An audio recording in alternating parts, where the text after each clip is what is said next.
Welcome to another episode of the Fanzone Podcast, your home for all things Bolton Wanderers, up the Trotters, the Northwest's #1 podcast. Good evening, welcome to another episode of the Fanzone Podcast.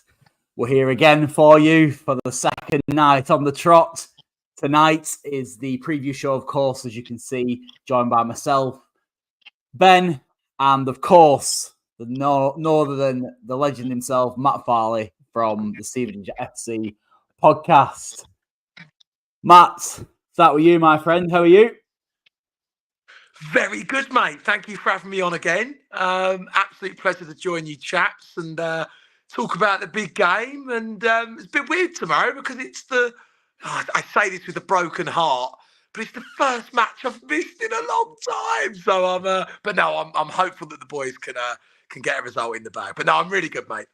Yeah, good. Well, obviously, I know you've been on before, and it's always a pleasure to have you on the show. So yeah, thank you very much for joining us. Ben, how are you?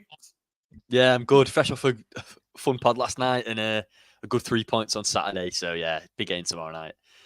Big game indeed.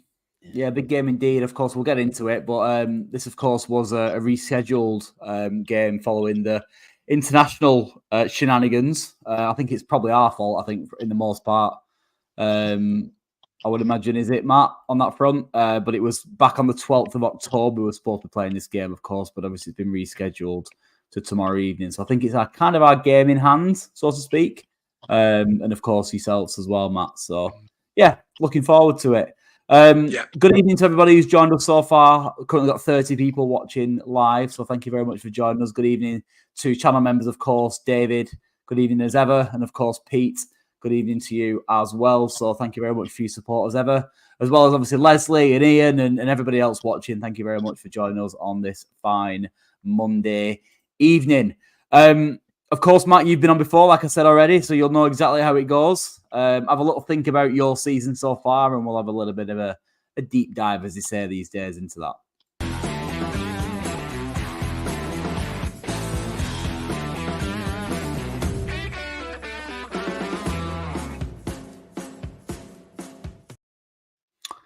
So, of course, tomorrow evening, Stevenage Town. Season so far, Matt.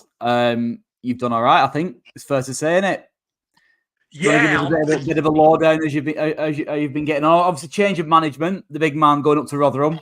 Change of management to a degree, but of course, the gentleman that's in charge these days for Bolton fans listening who don't know, I think it's his second stint. Is that right? It is. It's his second stint. He was manager a few years ago when we were going through the COVID times at the club. Yeah. When we were in League Two, and it was. Do you know what? I think we saw potential with Alex Ravel back then, but it was too soon for him. He'd never managed before. He'd been an academy coach. He'd played. He'd done a few of his badges, but it wasn't the right time for him. And he managed the team through a difficult period that time at the club. We didn't know what league we were going to be in. We didn't have a lot of money. We were coming off the back of a dreadful season. So around that time, it was very difficult for him. But he still did a good job, actually, for us then. We were in the middle of COVID and he got us a 12th place finish in League Two. And then it was the following season when everyone could go back to the game where it just all fell apart for him in that season. But second stint, I'm over the moon. I think we're doing really well, really well. And look, you know me, Carl, I'm so positive about us at Stevenage, but I love this team. It is a fantastic team that he's put together, and we're going to get better. We've got very unfortunate with a lot of injuries.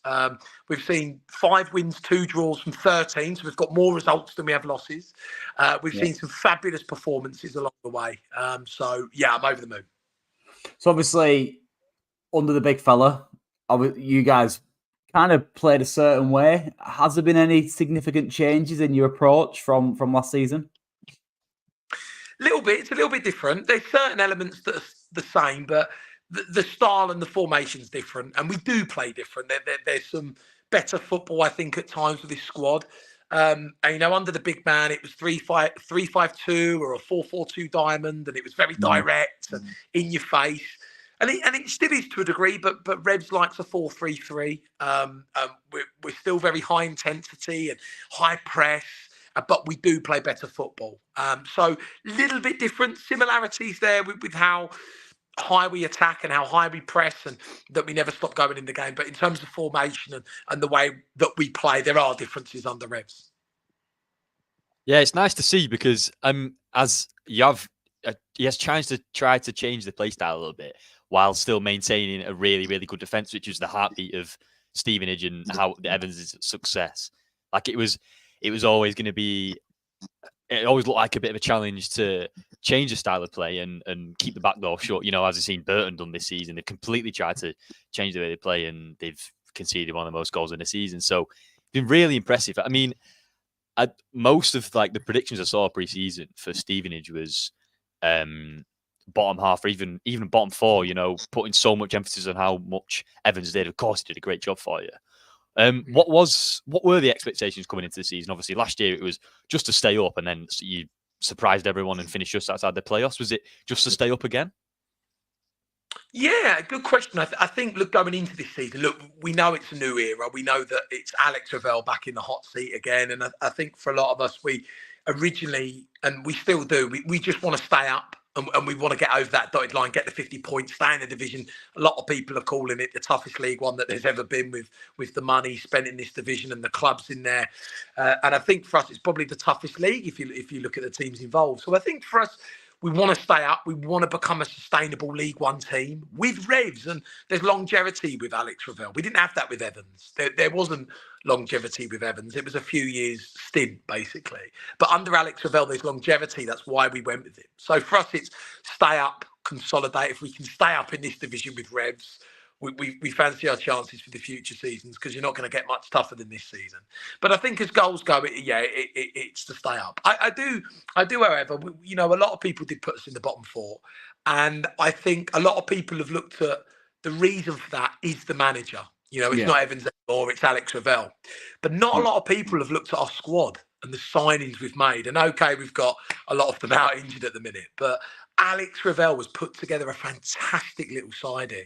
Honestly, I'm quite surprised at the team that he's put together, to be honest with you. We've got players like Jake Young and Charlie Good, and we've put together a fantastic side, and it's very underestimated at the minute. And I think the one thing with us, we're 15th. We've got 17 points. We've had a real solid start, but we're only going to get better because we've got massive players missing. So. No, but to go back to your question, I think the expectation for us is stay up, consolidate at this level. And I think we're going to do it. I look at the division and I put 7 sides worse than us in the division. So I think we're going to do it. I think we're going to get better. And I think we'll be far away from that bottom 4 come May. Yeah, well, fingers crossed, because I mean, it's good to see a club like Stevenage's stature, punching and making, inroads into this division, against some of the so-called bigger clubs.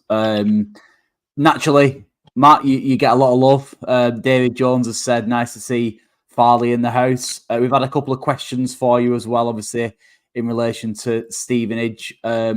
Josh has asked, would you say your squad is weaker this season or stronger? Obviously, I know you've elaborated on that already to a degree, but do you want to talk about some individuals, how they've strengthened from last season?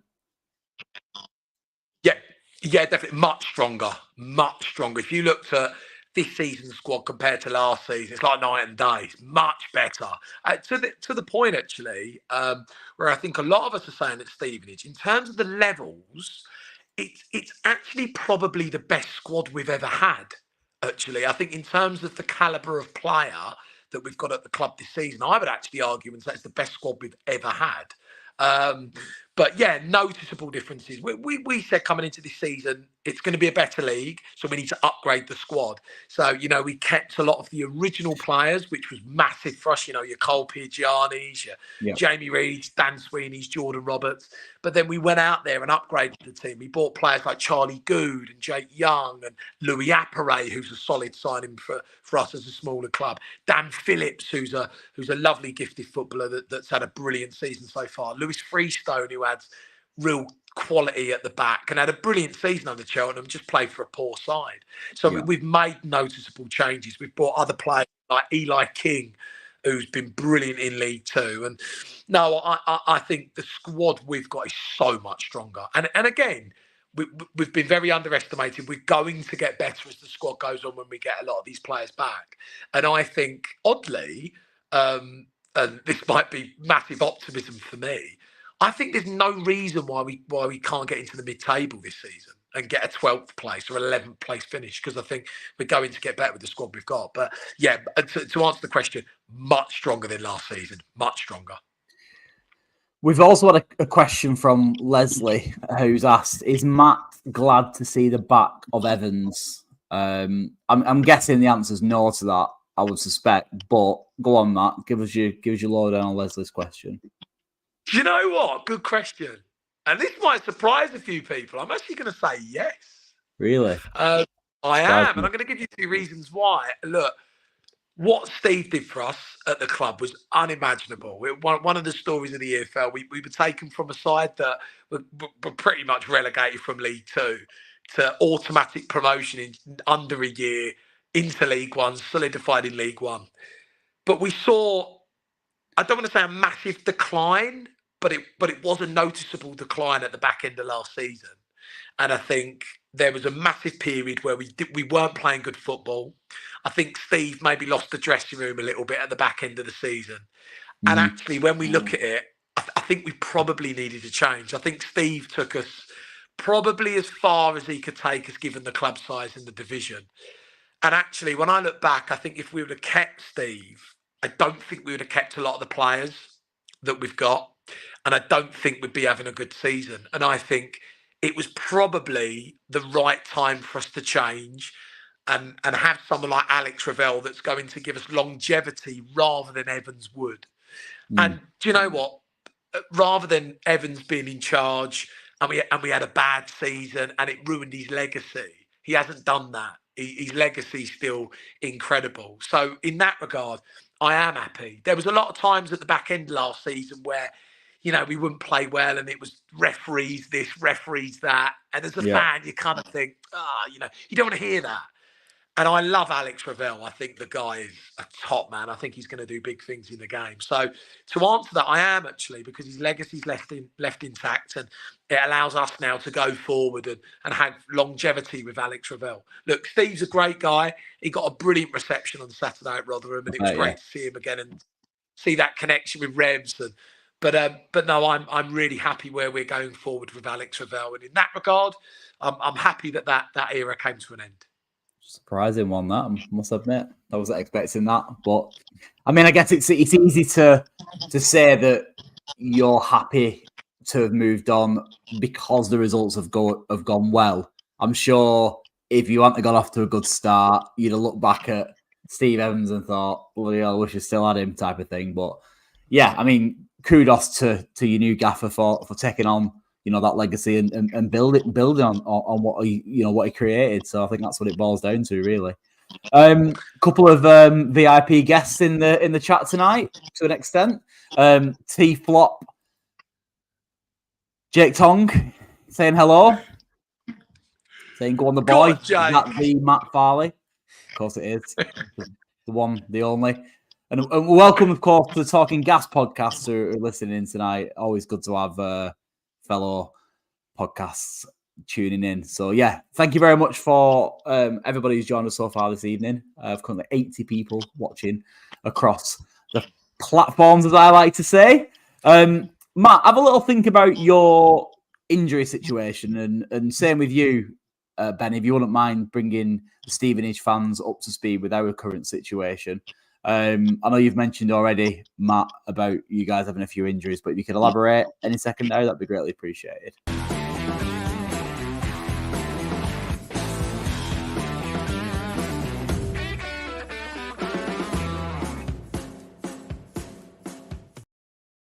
So we'll start with the Whites. If you wouldn't mind giving Matt a bit of a lowdown, any other Stevenage fan listening, if there is a Stevenage fan listening in your hotel bedroom, Matt, possibly they might be interested in understanding where we're up to.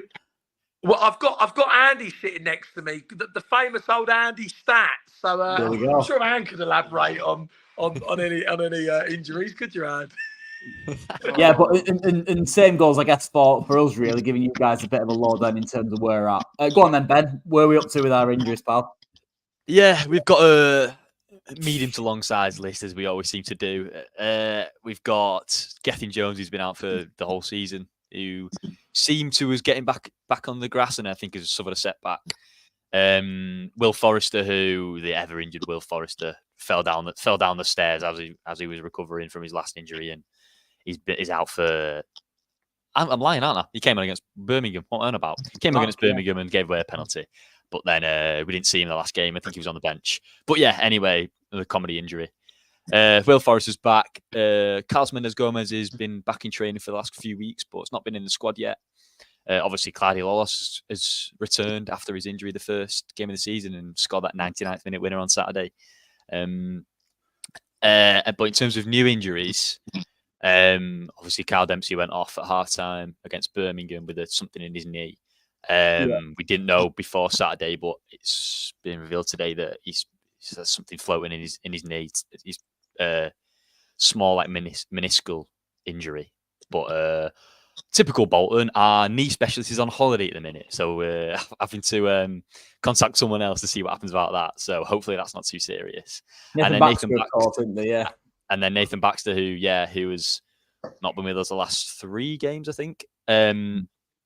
He was a thigh strain, and Everett said we'll see him at some point this week. So whether he'll be in the squad tomorrow night, and then maybe he might start in the cup on Saturday, getting back to a bit of fitness. But yeah, I don't think I'm missing anyone else. No one else knew anyway. But yeah, no one else knew. That's us at the minute. Absolutely. Matt, go on then, mate. What's going on with you guys? Have you got quite a few to concern yourselves about as well then, yeah? Yeah, it's been, do you know what, again, I feel for Alex Ravel, really, because, again, he's put together this fantastic side. We've missed half of it. It's been a bit of a season. We missed Jamie Reid for the first month of the season. He had a medical condition, so he's not really, I don't think really he's 100% still. He missed the whole pre-season. He missed the whole start of the season, the whole of August, and he hasn't got a goal yet, and he doesn't look himself at the minute. And I think he's probably just getting back to speed. So we've missed Reid, but he's back now. Dan Sweeney and Charlie Goo both out. Huge misses. I mean, wow. Dan Sweeney went with a knee injury first that put him out for 6 months. They reckon that Sweens will be back about January, and then Charlie Goo broke his leg. So although it's not a bad break, it's a little stress fracture. It's put him out till January, and they're just huge. I mean, you know, Dan Sweeney's a big player for us and has been a big part of our success. But then Charlie Goo comes in as like an ex-Premier League player, captain Brentford to the Premier League, and he's had a brilliant career. We get him incredibly. It's like we're pinching ourselves, like, what, we got him? How have we got him? And he broke his leg at Exeter, so we're missing him. We've had to make a kind of makeshift back for the last month almost. Even Peach was suspended on Saturday against Rotherham. I don't know how we got through with that with the back line, but we're missing them too. Jake Forster-Kaski's been out the whole season with, again, a knee injury. They reckon he'll be back January. Louis Appere, one of our new signings, has been out for a month and a half. We've missed him. Big player for us. We felt that he would be able to ship some goals for us. We've missed Luther Wilding recently, although he was back against Rotherham. He passed the late fitness test on Saturday. We're missing Nathan Thompson, again, another defender who came into the side after Charlie Goo broke his leg and was brilliant and pulled his thigh away at Peterborough. So yeah, we've had a bit of a tough one. We've also missed Tay Ashby Hammond in goal to a broken finger. He's missed the whole part of the season, has just got back. So yeah, we've had a tough time of injuries this season. But we have got a few back. Aaron Presley's back now and has looked decent, looked really good away at Mansfield. So we're just hopeful that we can get some of these players back soon, because again, with them all fit, we really believe we've got a top side that could be competitive. But yeah, that's our injury list at the minute. I don't think I've missed anyone else. I think other than that, everyone's available. But yeah, it's just injuries in this division, you know. But yeah, that's all. Go off the top of your head. You've done a pretty good job of naming all your injuries there, especially because I give Ben the task to do ours, and he obviously forgot Ossie Tutu, which I do as well. In fairness, that's another injury. Makes you feel a little bit better though, doesn't it, Ben? That Stolzy was struggling with injuries. Yeah, it does. I mean, it seems to be like this every week, to be honest, and I think it's just proving that just the amount of games you play in the AFL, you're going to pick up. Most teams have at least 5 to 6 injuries at any point, and yeah, I mean, it's one of them. Like as I say, every week it seems to be both teams are going, God, we've had loads of injuries this season. Can we get a bit of luck? But yeah, it seems like we're all in a similar boat. Yeah, absolutely. I want to make an apology as well. David, and you've just attempted to keep us in the loop over the Wigan game, but I've deleted your comment from the chat because I have absolutely zero interest in them. So if you can keep them lot out of the chat, that'd be greatly appreciated. At least Hugh will be happy. Say that again. At least Hugh will be happy. No, yeah, never mind. But yeah, for joining us so far, everybody. Really appreciate your time on this Monday evening. Obviously, you know your neck of the woods a lot better than we do, Matt. So if you can have a little think about the pub situation, and give the Wanderers fans going down to Stevenage tomorrow night a bit of an insight into where to get a pint, that'd be great.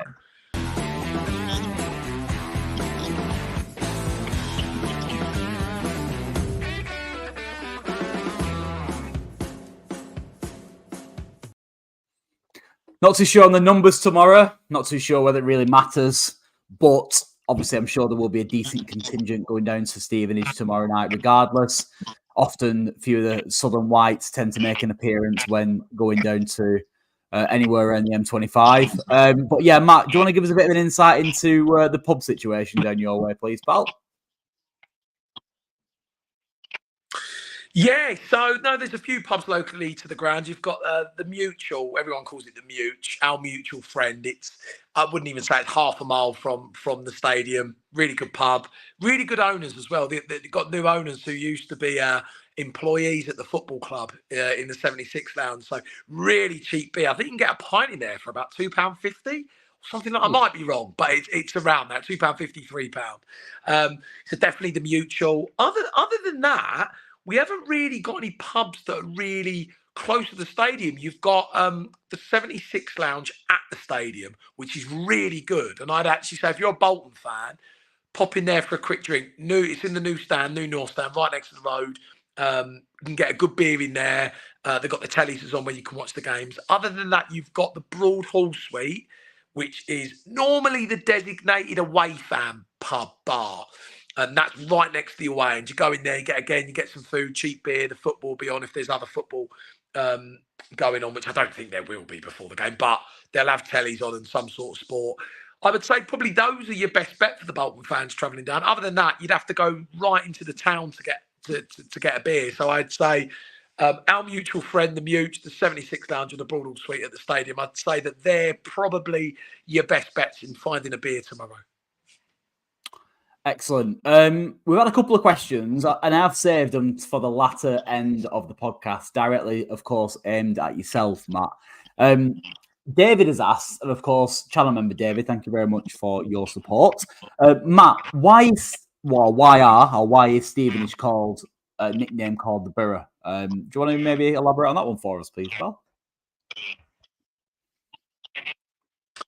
Yeah, sure. Very similarly, the football club used to be called Stevenage Borough back in the non-league days. So the nickname's been since those days. When the club were in the Football League, it got changed from Stevenage Borough to Stevenage Football Club. So that's why the club's called the Borough. Back in the day, it used to be called Stevenage Borough until the club were into the Football League. So very simply, that's why we've just kept the nickname the Borough. Brilliant. Love it. Another question's coming from Liam. I think Liam essentially is what he's trying to get at is your thoughts on Sky Sports Plus. I think it's an interesting question, this, because obviously, with all due respect to Stevenage, I was curious at how that particular Sky package has kind of affected you, and Liam's kind of beat me to that question. I guess what he's getting at is what do you think of Sky Sports Plus? You know, between 1 and 10, what's your kind of grading, I guess, of the channel in terms of, I'm guessing 10 being a positive, 1 being negative, and has it affected Stevenage kind of quite a lot in that respect in terms of attendances and whatnot? Yeah, good question. I think for me, I'd plonk it in the middle at a 5, and I think, or 5 or 6. And I tell you why. I think Sky Sports Plus is great if you're a fan of a club that can't get to a lot of the games, and it's an easy access. Let's say Tuesday night games if you've got work and you can't go to. Great little access. And I think for that, it's brilliant, the way that you can go on and you can watch any game on Sky Sports Plus. I think where Sky Sports Plus isn't great is two things. One, the money that clubs can get for streaming matches on iFollow, especially clubs like us who aren't the biggest of clubs, you miss that revenue stream. And I think two, kickoff times. I think that is just absurd. I mean, we've had Exeter away this season at 12:30, and it's like, if you're going to put these games on Sky Sports Plus and you're going to change the kickoff dates and times, at least try and make them or somewhat local games that people can get to. I mean, thankfully, we actually took a really good following to Exeter, and actually, it hasn't affected our attendances. Our attendances are exactly the same of what they've been the last couple of years, pretty much, but home and away. But again, moving the kickoff times to suit Sky Sports Plus, that's been pants, I think. And you don't want to see your team playing, the back end of nowhere at a 12:30 kickoff, and it's going to take you 6 hours to get there, and you're going to have to leave at 3 or whatnot, or 4. It's just a pain. So I think for that it's bad. So again, I think it's good for people that can't get to the games, but then I think it's bad for the revenue streams and the kickoff times for some of the matches that happen on Sky Sports Plus. It's always good to get an opinion of a club of Matt's Stevenage's stature in it, Ben, because obviously them type of deals have such a massive impact on certain clubs that don't have the luxuries that we have. Yeah, it will be interesting to see in the next sort of 5 years how much sort of spending increases or differs between the big, the big and the small clubs in inverted commas, because you'd like to think it would even the playing field a little bit because everyone's having the same amount of games on TV. But yeah, just where it falls down for me is just it's the kickoff times and just the amount. Like I don't really understand where the market is for like 8 EFL games on at 12:30 on a Saturday. Because look, if you're an EFL fan and there's one EFL game on at 12:30, you're gonna watch it. So if there's 8 to choose from, you're still gonna watch one, and it's like, and it's, I think no offense to the clubs, but who's gonna watch like Mansfield Northampton at 12:30 on a Saturday morning when there's 7 other games on apart from Mansfield or Northampton fans? And I don't really, I don't really see the appeal of it. But I think it's obviously just to grow the brand a little bit in it, not only in this country but grow it abroad as well. You never know. Like, for example, we had, I know we're a slightly different beast in that respect, but we had a guy in Brazil last night watching the podcast, wanting to listen to our podcast to learn more about Bolton so we can play us on FIFA. Now, that's a bit of an extreme example, but to grow the EFL brand globally, you have to make these type of changes, don't you, I suppose? And I think that's probably what they're trying to achieve, maybe. I really don't know. I just don't know if the sacrifice is worth it for, some fans abroad. Like, realistically, how many is it going to... I don't know. Yeah, it's one of them. To me, the football club is all about your community. And yeah, absolutely. Especially in the EFL, the lower leagues, Yeah, they have to look after themselves first, in my opinion. But look, if it allows so-called smaller clubs to be more sustainable and spend a bit more money and be a bit more ambitious, then maybe it's something good. Too right. Leslie made just the last point on this question. It's a really good question from Liam. So Liam, thank you for that. Leslie said would help if they had decent commentators, and I absolutely wholeheartedly agree with that, because they are appalling, aren't they? Let's be truthful. They're rubbish, aren't they, the commentators? But I've heard a little bit of commentary and it's just woeful. Absolutely woeful. I was going to say, I think for one of our games, they called Luther Wilding Kane Smith. I mean, like, oh, come on, get your own work correct. But if you're going to commentate, get the homework is the bare minimum you'd expect, wouldn't you? I think commentating in general would be quite. I don't envy them. I think it would be quite difficult to do, to be honest.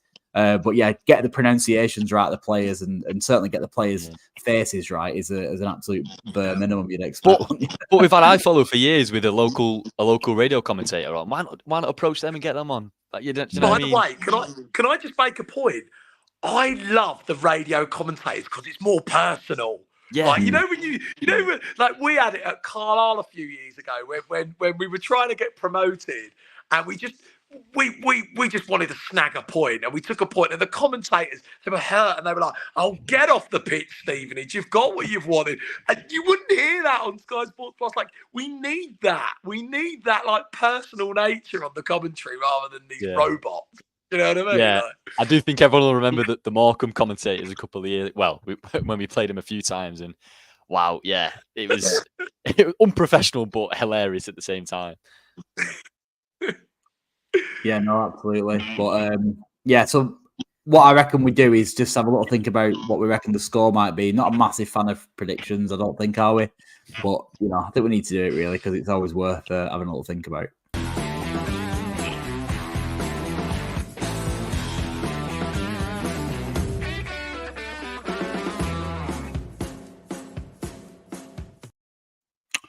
I think we'll start with Ben and then we'll end on the guest because I think that's what most people are probably interested in hearing, I'm guessing. So keep them on the episode for longer. Ben, go on, give us your prediction ahead of tomorrow's fixture with Stevenage Town. Yeah, it's going to be tough. Like I said, they're very defensively solid, one of the best defensive teams in the league. And look, a Tuesday night game away from home, it's always a bit more difficult. But Saturday was our best performance in a long time. So you would think we'd take that into the game on Tuesday. Look, I don't think it's going to be a walkover like a Saturday would have been if we finished some of our chances. But I do think we should have enough. I think there'll be maybe a little bit of rotation because we've been there quite a few games in a small space of time. But yeah, I think we'll nick a 1-0.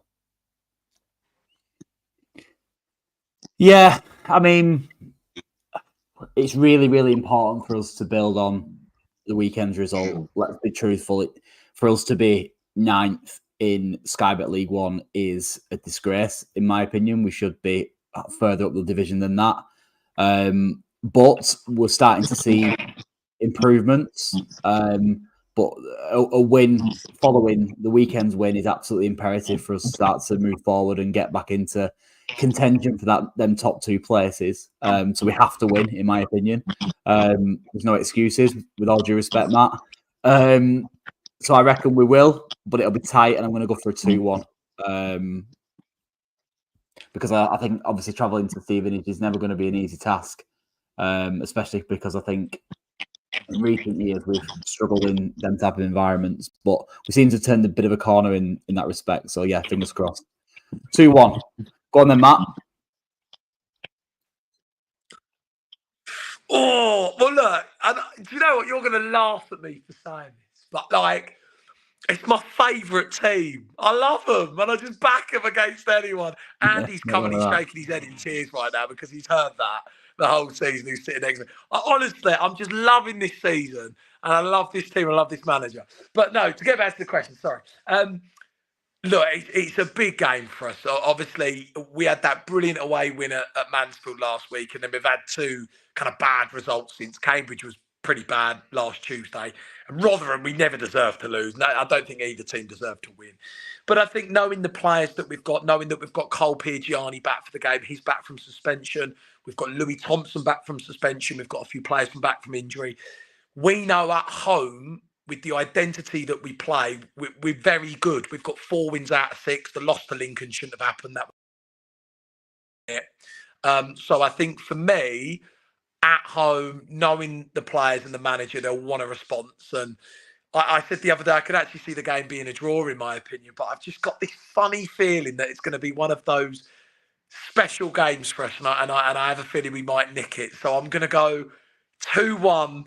And I'm going to go the big man, Aaron Presley, to score the winner. So I'm going to go 2-1 us to get up to 20 points. I've got to back them. They're my favourite team. I love them and I love the manager. I've got to back them. The best season as well. So, yeah, 2-1. Go on, why not?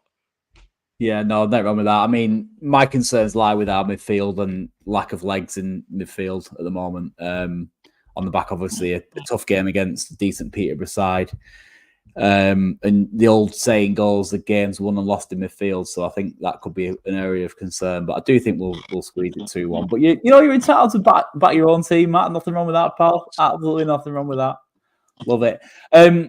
Listen, Matt goes without saying, superstar. Thank you very much for coming on to the Fanzone podcast, the preview show as ever. We'd get you on as more often if we could. We only play you twice a season, but who knows? Well, do you know what? I was going to say, sorry, off in Cole.